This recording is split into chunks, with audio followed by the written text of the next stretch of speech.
everyone, and welcome to the Fans POV at Katsucon 2014. I'm Chrissy Lawler, and with me is cosplayer extraordinaire and superstar Yaya Han. Hi guys. Thank you so much for the interview. I'm sure it's the end of the weekend. I'm sure you want to go home. Oh, it's fine. It's just every convention is just very hectic. Katsucon is awesome, but it's costume, photo shoot, panel. So it's just a lot going on. And I'm sure the weather didn't help at all. Well, we made it, so that's all that matters. Yes, that is very important that you're here in one piece. All right, so we'll get it started. Just the basics, like everyone kind of wondering, where did you get your start with cosplaying? I started in '99 when I first went to Anime Expo, and I didn't sew or make costumes beforehand, but that's really where I got my start and learned how to make stuff from the get-go because there was no other way. So I wanted to cosplay, so I had to make costumes. What was the first cosplay? It was a cosplay of Kurama from Yu Yu Hakusho. Kurama, my favorite. What was the deciding factor that you started doing this more on a professional level? I actually took the stupidest slow route to becoming a cosplayer as a professional because for me it's been almost 15 years of making costumes, going to conventions, hosting panels. I've competed, I've judged, I've done basically everything that you can do at a convention, including staffing, volunteering, and it was never my goal to do this for a career. So over many years of people bugging me in conventions, asking me to do stuff, and people wanting me to make costumes, it sort of became apparent that there was some sort of a demand for something that I had to offer. So I actually quit my day job in 2005. So after 6 years of cosplaying and started doing commissions and made costumes for others, and that somehow very gradually developed into the brand of Yaya Han and the business that I'm in now. So there was no decision. It was literally like I can either work 100 hours a week, my full-time job, and doing something cosplay related, or I can quit one of them. And which one do I want to quit? I took a big risk and quit my salary job with benefits. So it's not been easy, but I did it. About how, on average, how many conventions do you do a year? I try to cap it at 25, but sometimes that's a little difficult.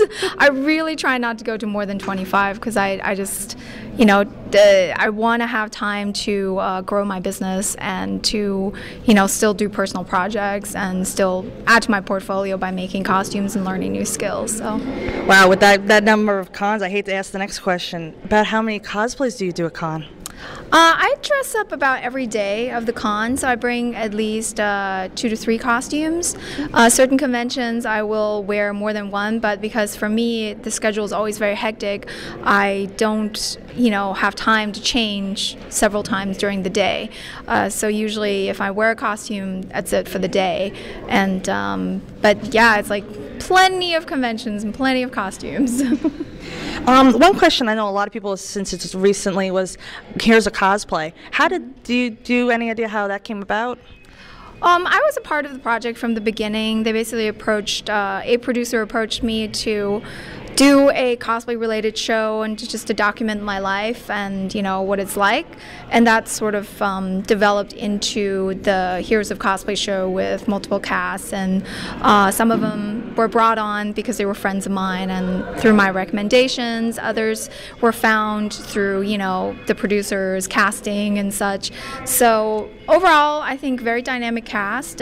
We just finished filming another 6 episodes for the back end of season 1, and so that'll be airing in spring sometime soon.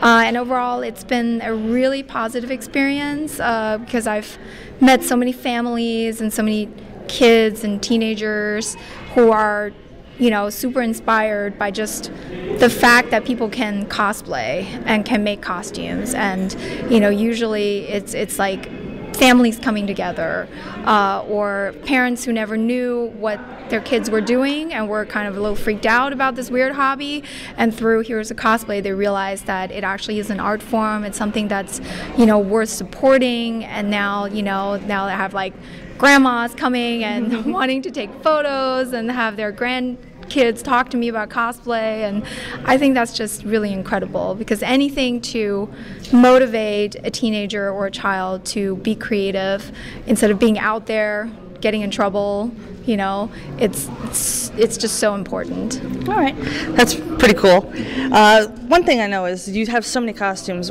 Do you happen to have a favorite? No, I don't have a favorite, because I have multiple favorites, because I've made over 270. So each one is kind of my baby, blood, sweat, and tears. So I would say definitely Catwoman, Carmilla, Chun-Li. There's several favorites. All right. Has there ever been one that was like the hardest to make? Well, Carmilla was a challenge because of the materials that I chose. You know, Madonna velvet is very difficult to sew, especially with, you know, a silk lining.